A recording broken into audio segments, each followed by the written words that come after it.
Ya, kita lanjut ya. Sekarang kita akan membahas kaisar-kaisar Principatus atau Princeps ya, di mana dari beberapa nama saya akan ambil 10 nama saja yang akan saya jelaskan ya. Kita akan menjelaskan pemerintahan mereka, kemudian kurang lebih prestasinya mereka itu apa dan hal apa yang menarik di masa pemerintahan mereka-mereka ini.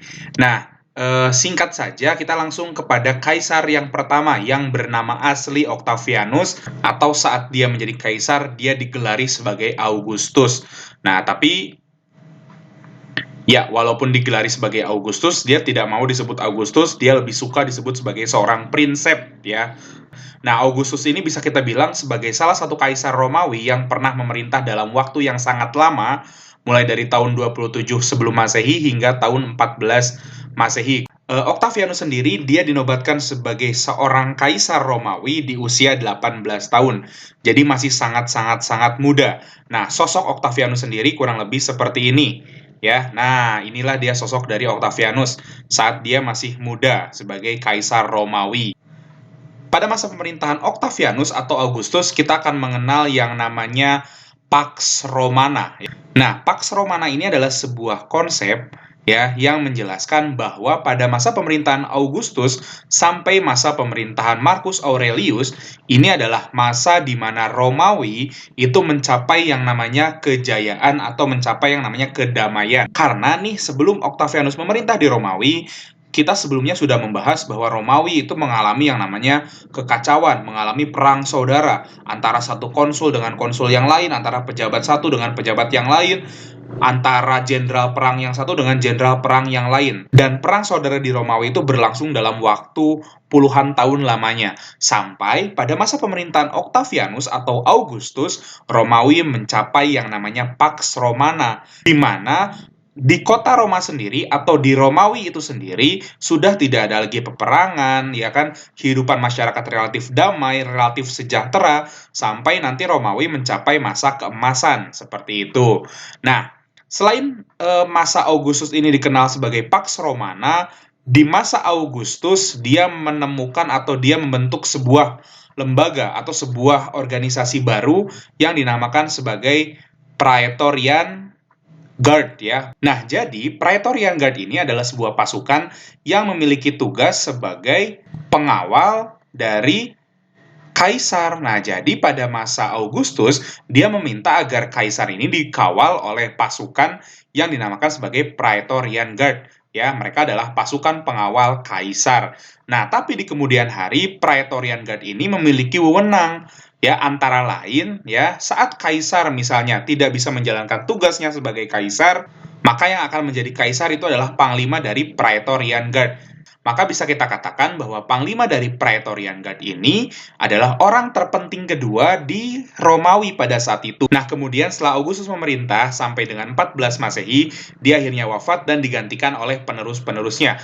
Nah, tidak ada yang spesial pada masa pemerintahan Tiberius, kemudian pada masa pemerintahan Caligula dan juga Claudius juga sama, tidak ada yang spesial, tapi perlu kita ingat bahwa kaisar yang bernama Caligula nih, yang memerintah sebagai kaisar ketiga pada masa Principatus, ya, Caligula ini dikenal sebagai kaisar yang gila. Ya, memang benar ya, maksud gila di sini ya emang benar, dia itu benar-benar gila.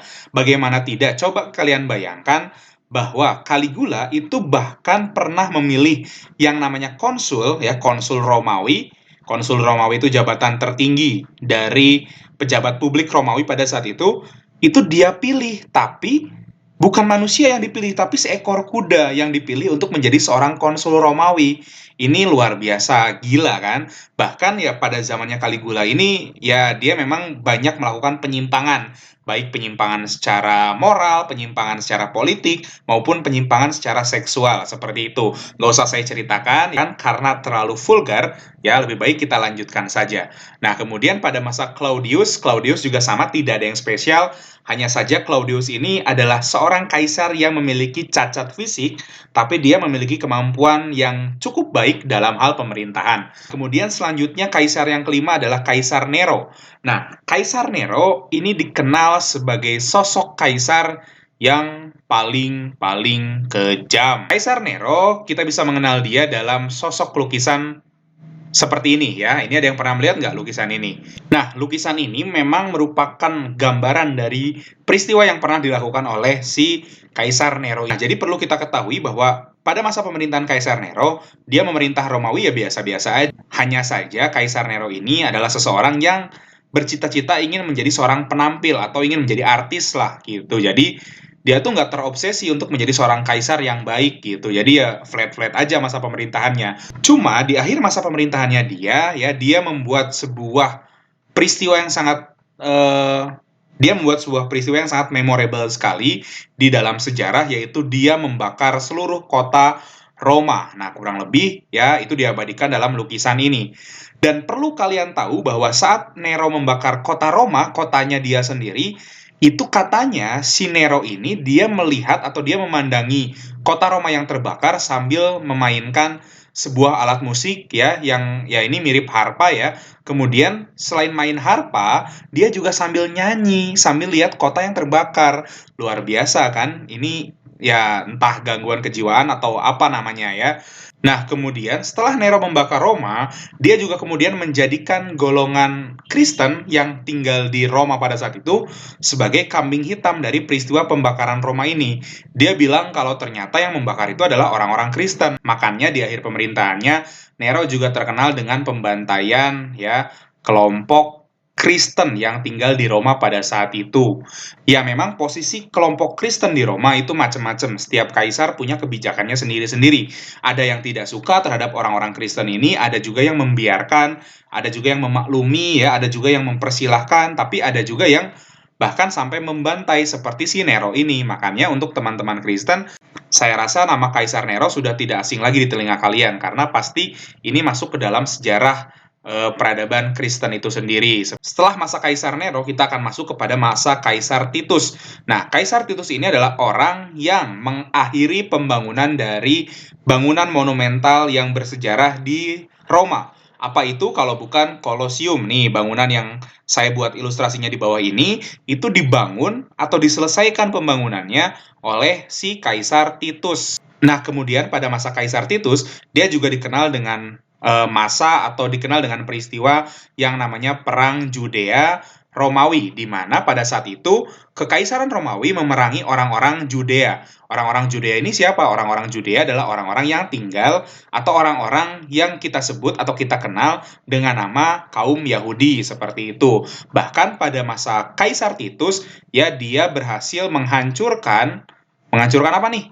Menghancurkan yang namanya Kuil Salomon ya. Kuil Salomon atau dikenal juga dengan nama Kuil Sulaiman ya.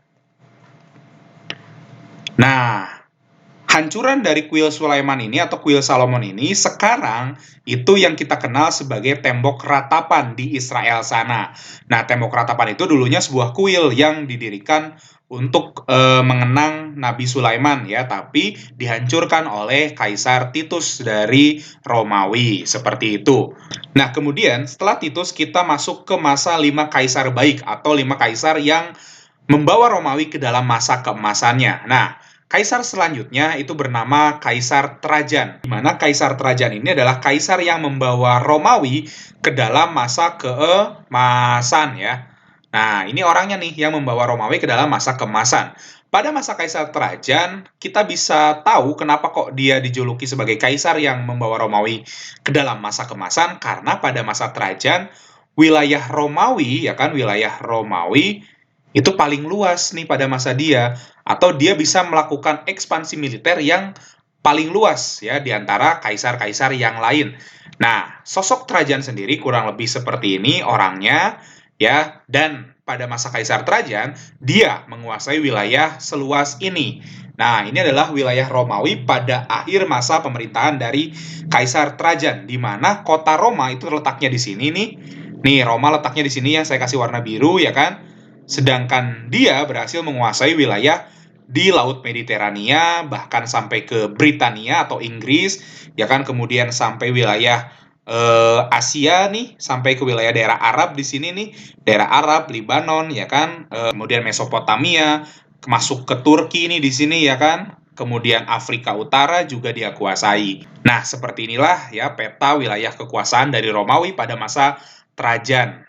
Nah, kemudian setelah Trajan memerintah, ada pemerintahan dari Hadrian, kemudian Antonius Pius, Lucius Verus, dan Marcus Aurelius. Nah, sebenarnya tidak ada yang spesial di antara mereka berempat, karena mereka memerintah dengan sangat baik di Romawi, sehingga menciptakan pemerintahan yang sangat-sangat baik juga, ya makanya masa pemerintahan mereka berlima ini disebut sebagai masa keemasan. Nah, hanya saja dalam pembahasan ini, ya sebelum kita akhiri, saya akan membahas kaisar terakhir dalam pembahasan ini yang bernama Marcus Aurelius. Marcus Aurelius sendiri, dia memerintah bersamaan dengan Lucius Verus. Jadi pada saat itu kaisarnya ada dua, ada Lucius Verus, ada Marcus Aurelius. Mereka berdua ini diangkat anak oleh si Antonius Pius, seperti itu. Nah, kemudian, apa sih spesialnya Marcus Aurelius ini? Nah, tokoh Marcus Aurelius ini adalah tokoh yang bisa kalian lihat dalam film yang namanya Gladiator ya. Nih, kalau ada yang pernah nonton film Gladiator, nah tokoh kaisarnya itu ya dia Marcus Aurelius. Nah, kemudian Marcus Aurelius juga terkenal bukan hanya sebagai seorang kaisar saja. Karena Marcus Aurelius sendiri tidak dikenal sebagai seorang kaisar yang punya taktik perang hebat atau kaisar yang punya luas wilayah yang besar, tidak, tapi dia terkenal dengan karyanya dia yang berjudul The Meditation ya. Meditation.